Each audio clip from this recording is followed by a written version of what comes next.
Mantan Menko Polhukam, Mahfud MD kembali menegaskan bahwa palsu tidaknya ijazah milik Presiden ke-7 RI Joko Widodo, Jokowi, tidak akan berpengaruh pada gugurnya keputusan Jokowi selama menjabat sebagai Presiden.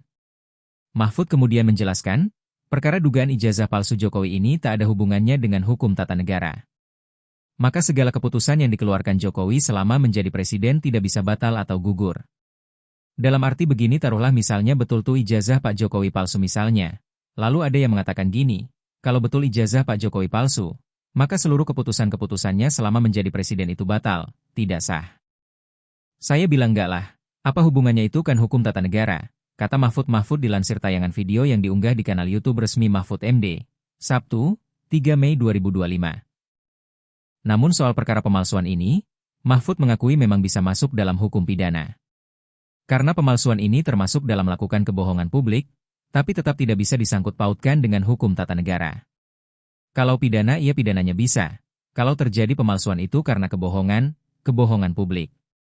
Karena pemalsuan itu bisa, tapi pidana, itu tidak menyangkut ketatanegaraan ke orangnya, jelas Mahfud. Mahfud menambahkan, putusan soal perkara ijazah palsu Jokowi bisa dikaitkan dengan hukum tata negara, maka akan berakibat pada bubarnya negara. Kalau ketatanegaraan misalnya pengadilan memutuskan hari ini, Presiden kemarin ijazahnya palsu, maka semua keputusan Presiden tidak sah, ya bubar negara ini, tegas Mahfud. Mahfud pun memberikan penjelasan mengapa ia menyebut negara bisa bubar jika perkara ijazah Jokowi ini dikaitkan dengan hukum tata negara. Undang-undang pemilu dia, Presiden, yang buat, pemilu sudah selesai, yang tanda tangan Presiden, apa tidak sah? Yang mengangkat hakim-hakim, tanda tangannya Presiden, Hakim MK Hakim MA apa putusannya batal semua? Pengangkatan menteri diangkat oleh Presiden, sah apa batal semua itu?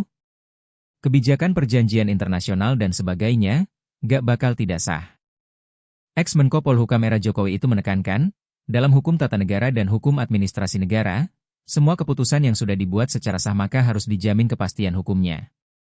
Artinya segala keputusan Jokowi selama menjabat sebagai Presiden tidak bisa dibatalkan, meskipun perkara ijazah palsu ini terbukti. Karena apa? Kalau pendekatannya hukum tata negara dan hukum administrasi negara, itu dalilnya itu keputusan yang sudah dibuat secara sah oleh kedua belah pihak, itu harus dijamin kepastian hukumnya, imbuhnya.